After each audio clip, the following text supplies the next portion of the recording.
तो हेलो अभी आया फैमिली, कैसे हो आप लोग? Hope you are doing well. इतनी अंग्रेजी आती है यार मुझे।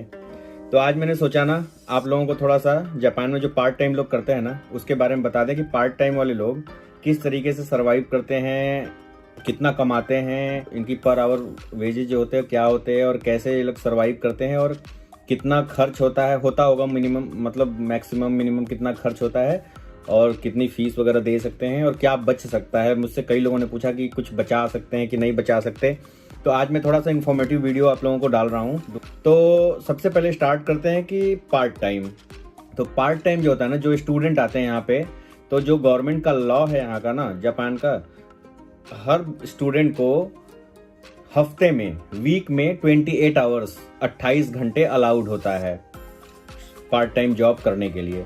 तो जो 28 घंटे अलाउड होता है ना, तो उसमें क्या होता है कि यहाँ पे पेमेंट जो मिलती है वो आवरली मिलती है, मतलब घंटे के हिसाब से पेमेंट मिलता है सबको। तो घंटे के हिसाब से का मतलब है कि कहीं कहीं पे वो कंपनी टू कंपनी डिफर करता है। तो कहीं कहीं कंपनियां जो होती हैं जो अभी दे रही हैं, जो मिनिमम है वो 970 से 75, पहले 950 था कॉम्बिनी। जैसे आप कन्वेंट स्टोर में डे में करते हैं, दिन में करते हैं, तो आपको कहीं कहीं किसी होटल वगैरह में चले गए या किसी ढंग की फैक्ट्री वगैरह में, तो वहां पे लोग ना दिन में 1000 से 1100 येन के आसपास देते हैं आपको पर आवर के हिसाब से। तो अगर आप कैलकुलेट करें तो अभी जैसे आप करें ना, ये 970 के हिसाब से पर आवर के हिसाब से, तो आपका जो है अभी 1000 मान लेते हैं हम। जैसे 1000 अगर मान लिया आपने कि 1000 होता है, तो आपका 28 घंटे में 28,000 बनता है। ठीक है, अब उसको हम 4 से कैलकुलेट कर लेंगे क्योंकि 4 वीक होते हैं ना महीने में। तो आपका जो टोटल कैलकुलेशन आएगी वो आएगी 1,12,000 येन। तो 1,12,000 येन जो होता है ना, उसमें क्या होता है कि कभी कभी जो कुछ कंपनियां होती है ना, वो आप अगर दूर से आ रहे हो, ट्रेन से आ रहे हो, तो आपको वो कोत्सुई बोलते हैं अपना ट्रेवल फेयर को। तो वो ट्रेवल फेयर भी देते हैं, जैसे कि आपका एक साइड का 100 येन 200 येन लगा ना, तो उस हिसाब से आपको देती हैं। अच्छा, जो आवरली वेजेस होता है उसको जैपनीज में बोलते हैं जीक्यू होता है पर आवर वेजेस जो आपको मिलता है। तो अगर जो कंपनियां 1100 देती है ना, अगर 1100 के हिसाब से हम कैलकुलेट करें तो 1100 का हो जाएगा एक हफ्ते में 30,800 येन। 30,800 येन को 4 से करेंगे तो ये 1,23,000 के आसपास बनेगा।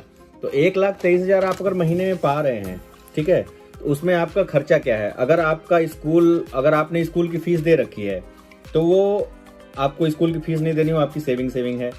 आप खाना खाएंगे, मकान का या में रह रहे हैं तो उसका रेंट देंगे, हेल्थ इंश्योरेंस जो होता है वो जाएगा, और इधर उधर के 1-2 खर्चे और होते हैं फोन वगैरह का, तो वो जाएगा। तो अब मैं आपको कैलकुलेशन बताता हूँ। जैसे सपोज कि मैंने 1000 पे ले लिया, मिनिमम जो लगती है वो 1000 लगी जाती है बच्चों की, उससे कम नहीं लगती। तो आप 1000 पे ले लीजिए।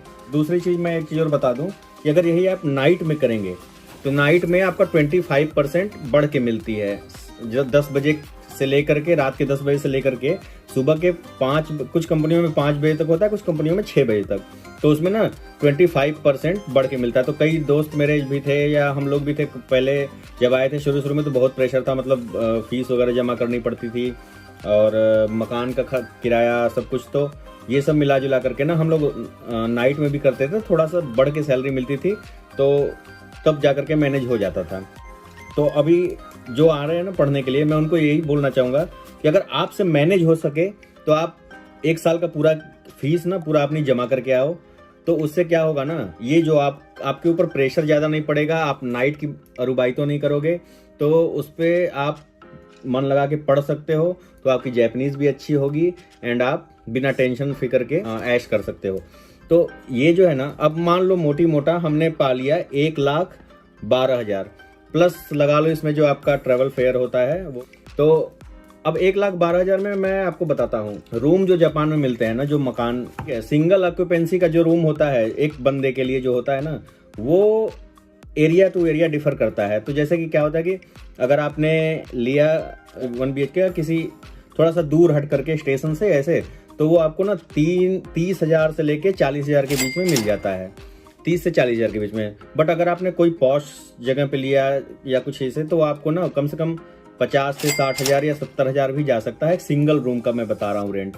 ठीक है, अब सिंगल रूम में 2 लोग भी रह सकते हैं अगर म्यूचुअल अंडरस्टैंडिंग अच्छी हो तो आप अपना डिवाइड कर सकते हैं। अगर आपका कोई बहुत अच्छा फ्रेंड है तो आप अपना डिवाइड करके रेंट उससे अलग अलग कर सकते हो। बट अगर अलग रहोगे तो पैसे फिर उतने लगेंगे यार, वो तो देने पड़ेंगे, ठीक है। तो आप लगा लो कि आपका इसमें से मैं मान लेता हूँ कि 1,12,000 से आपका 40,000 निकल गया रेंट, ठीक है। 40,000 रेंट निकल गया, आपके पास बचा 72,000, 72,000, ठीक है। 72,000 में अगर आपने फीस देनी है, स्कूल की फीस भी देनी है यार, फीस जो है ना नॉर्मल जो मंथली स्कूल लेते हैं उनका सबका एक ही जैसा होता है। तो वो ना हम लोगों का जो लगता था, मैं अपनी फीस की बात बता रहा हूँ, जब हम लोग आए थे तो हम लोगों का 55,000 लगता था एक महीने का। तो 55,000 लगता था, बट क्या होता है कि 55,000 में फिर जब टैक्स बढ़ा ना, यहाँ पहले 8% टैक्स था जापान में, अब 10% हो गया। तो 10% हुआ तो ये 57,000 हम लोगों का हो गया, अराउंड 57,000। तो 57,000 लगा लो कि फीस आपकी जाएगी 60,000 के आसपास मान लो। अगर आप जापान में पढ़ने के लिए आ रहे हो तो अपने रूम के बारे में 6 महीने तक बिल्कुल मत सोचो। अगर स्कूल आपको रेओ प्रोवाइड कर रहा है, अगर आपको हॉस्टल मिल रहा है, तो आंख बंद करके हॉस्टल में रहो 6 महीने। जापान आओगे, जब जापान के दाल रोटी का पता चलेगा तो उसके बाद अपना रूम लेना, चाहे जो भी, जब पैसे वैसे का दिक्कत सॉल्व हो जाएगा। तो बेसिकली क्या होता है ना कि जो रूम अगर मकान लेने जाते हो ना, उसमें बहुत सारी प्रॉब्लम्स आते हैं। एक चीज़ और मैं बता दूं, जब मकान लेने जाते हो तो यहाँ पे जैपनीज होशोनिन बोलते हैं गारंटर को, गारंटर चाहिए होता है। अगर आपके पास गारंटर नहीं है ना, तो आपको किसी होशोनिन काइशा होती है कंपनी, मतलब गारंटी देने वाली कंपनियां होती हैं, उनको पैसे पे करने पड़ेंगे। वो 20,000 या 30,000 येन देने लेते हैं वो लोग, तो वो अपना लगाते हैं। उसमें भी जरूरी नहीं होता कि मिल ही जाए, नेगेटिव भी आता है कभी कभी।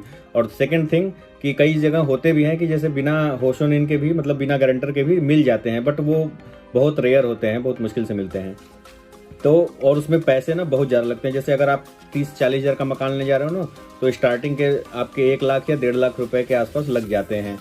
थोड़ा कम वाले भी होते हैं, बट आप मान के चलो कि 1 लाख वगैरह लग जाएंगे आपके। तो मेरा यही आप लोगों के लिए मशवरा है कि अगर आप आते हो तो आप 6 महीने तक, कम से कम 6 महीने का रहो, मतलब हॉस्टल आपका स्कूल प्रोवाइड करता है आपको, और वो सस्ते में करता है, क्योंकि एक रूम में 2 लोग या रहते हैं, बड़ा सा रूम वो लोग हायर कर लेते हैं।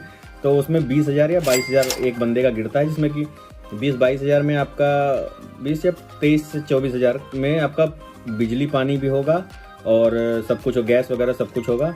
तो ये सबसे बेटर है। अगर आप स्टार्टिंग में आ रहे हो तो मैं यही आपको मशवरा दूंगा कि आप हॉस्टल लो, 6 महीने तक हॉस्टल में रहो। अगर आप बढ़वाना चाहो तो बढ़वा सकते हो, क्योंकि जितने भी स्टूडेंट मेरे साथ आए थे सब ने वही किया है, और आने वाले लोगों को भी मैं यही मशवरा दूंगा कि हॉस्टल लो 6 महीने तक कम से कम। उसके बाद जब आपके पास पैसे वैसे हो जाएं, कुछ जोड़ लो, उसके बाद आप चाहे तो अपना मकान लो, चाहे कुछ भी लो, किसी के साथ शेयरिंग में ले लो।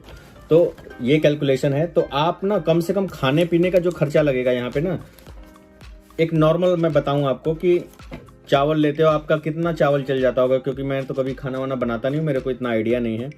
तो बाकी लोग जो मंगाते हैं ना, इंडियन जो ग्रोसरी स्टोर है उससे इंडियन चावल अगर लोगे आप, 5 किलो का जो बोरी आता है वो 3,000 से 3,500 के बीच में आता है आसपास। और जो दूसरा होता है ना, जो जैपनीज चावल होते हैं वो थोड़े सस्ते होते हैं। जैपनीज चावल जो मिलते हैं वो मिल जाते हैं आपको 2,000 के आसपास मिल जाएंगे 5 किलो। 2,000 में 1,800 का भी मिलता है, 1,500 का भी मिलता है, बट वो क्वालिटी वालिटी। बट जैपनीज चावल ना इंडियन लोग बहुत कम खा पाते हैं, क्योंकि वो स्टिकी होते हैं, मोटे मोटे। वो मान लो सब्जियों के दाम मैंने आपको दिखाई दिए हैं, आप पिछली वीडियो में आप लोगों ने देखे ये किस तरीके से है। तो आप कितनी सब्जियां खाते हो, कितने, और दाल भी मिल जाती है। दाल 500 से 600, 500-550 रुपए किलो के हिसाब से दाल मिल जाती है यहाँ पे, रुपए नहीं, येन, 500-550 येन के हिसाब से दाल मिल जाती है। दाल मैं मंगाता हूँ क्योंकि मैं दाल पीता हूँ प्रोटीन की वजह से, तो वो 500-550 के आसपास दाल मिल जाती है। सब्जियां आपको दिखाई दी मैंने। बाकी आप बाहर खाने जाओगे तो एक बार का कम से कम 1,000-1,200 येन रेस्टोरेंट वाला आपसे लेगा, कम से कम 1,000 से 1,200 येन के आसपास लेगा वो आपसे। तो ये लगा लो आप कि इतना आपको खर्चा होगा। प्लस फोन का मैं बता दूं आपको, फोन जो होता है ना, फोन बड़े महंगे होते हैं यहाँ पे। जैसे आपका इंडिया में तो आप 200 या 300 रुपए में पूरा 1 GB डेली के हिसाब से लेते हो ना, यहाँ ऐसा नहीं है। जो सबसे सस्ता प्लान है ना फोन का, वो भी 3,000 येन के आसपास, जिसमें कि आपको 1 GB और कॉलिंग शायद मिले ना मिले, वो भी शायद 5 मिनट की फ्री कॉलिंग मिलती है। तो सबसे जो सस्ता प्लान है वो 2,500 के आसपास आता है, 2,500 येन से लेके 3,000 येन के बीच में। और उससे महंगा अगर आपको प्लान चाहिए, जैसे कि आप AU या सॉफ्ट बैंक का कोई महंगा प्लान लोगे जिसमें कि 6 GB 7 GB ऐसे होता है, तो वो आपको जाएगा 8,000 से लेकर 9,000 येन के आसपास जाएगा। वो भी महंगा होता है, 5,000 8,000 ऐसे प्लान होते हैं इनके। वाईफाई जो होता है, वाईफाई 4,000 से 5,000 के बीच में पर मंथ के हिसाब से आपको मिल जाता है, घर वाला घर में लगा हुआ है। जैसे मैं आपको अपना वाईफाई दिखा दूं, ये आप देखिए, सॉफ्ट बैंक का वाईफाई मैंने लगवाया हुआ है। इसका मेरा 5,000 से 5,000 के आसपास बिल आता है हर महीने। इससे सस्ता भी होता है, जिससे 4 साढ़े 4,000 में भी मिलता है, बट ये थोड़ा सा महंगे वाला प्लान है, तो 5,000 के आसपास इसका बिल आता है। तो ये लगा लो आप कि वाईफाई है। तो इस तरीके से ना खर्चे काफ़ी होते हैं यार, ऐसा नहीं कि जो लोग रह रहे हैं उनका खर्चा नहीं होता, खर्चे काफ़ी होते हैं। इस हिसाब से आपको मेंटेन करके चलना है, मैनेज करके चलना है। तो मसाले वसाले वही जो आपका पैकेट का मिलता है ना, मसाले भी मैं रायता बनाने के लिए ले आया था, इस तरीके के 100 ग्राम का है ये, हाँ 100 ग्राम का है। तो ये मिल जाता है 250 से 300 के येन के आसपास, ये 300 का मसाला मिलता है, चंकी चाट। तो इसी तरीके से बाकी भी मिलते हैं। तो बाकी अगर आपके अंदर कोई जैसे शराबे वराबे पीते हो आप, या कुछ क्लबिंग वगैरह करते हो, तो आपको पैसा बचना नहीं है, आपको घर से ही मंगाना पड़ेगा, या आप अगर कुछ सेविंग वगैरह लेके आते हो जाते हो तो उसकी वजह से। तो ये कैलकुलेशन मैंने आपको समझा दी, शायद आपके काम आ जाए जो भी लोग आने वाले हैं। तो इस हिसाब से आप सोच समझ के आइएगा और अपना थोड़ा सा खर्चे कम करके जितना ज़्यादा से ज़्यादा बचा सको यहाँ पे उतना बचाओ। अगर फीस अफोर्ड कर सकते हो पूरे साल की तो वो दे के आओ। इंश्योरेंस जो लगता है ना स्टार्टिंग में स्टूडेंट्स का, लगभग 2300 से 2400 पर मंथ जाता है ये इंश्योरेंस का, तो वो आप जो है दे सकते हैं। बाकी लीजिए, मैं मक्खन का पापा बन गया। तो खर्चे ऐसे ही हैं यार कि ट्रेन वगैरह की टिकट जो होती है काफ़ी महंगी होती है यहाँ पे। एक नॉर्मल डिस्टेंस, जैसे एक स्टेशन से दूसरे स्टेशन का 180 येन के 120 येन, और जैसे चिकातेत्सु यानी जो अंडरग्राउंड मेट्रो होती है उसको पकड़ोगे आप तो 180 येन के आसपास लगता है मिनिमम।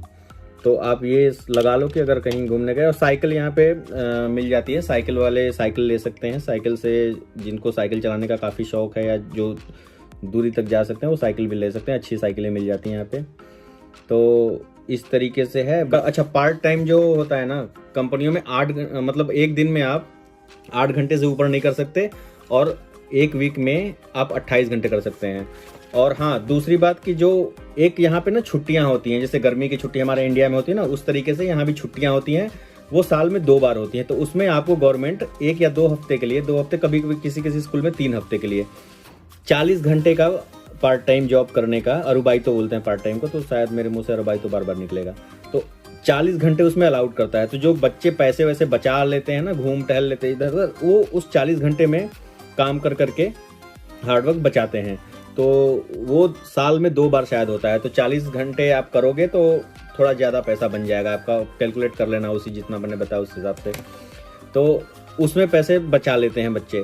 तो आप लोग भी थोड़ा सा आइएगा, तो अपना पूरी तैयारी करके आइए, और होप कि आप लोगों को काफ़ी इससे बेनिफिट मिला होगा।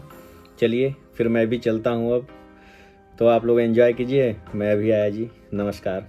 और हाँ, थोड़ा चैनल में सब्सक्राइब करवा दीजिए, बढ़वा दीजिए, तब मेरा भी मनोबल बढ़े, तो आप लोगों को मैं अच्छे कंटेंट लाया कर दूँ।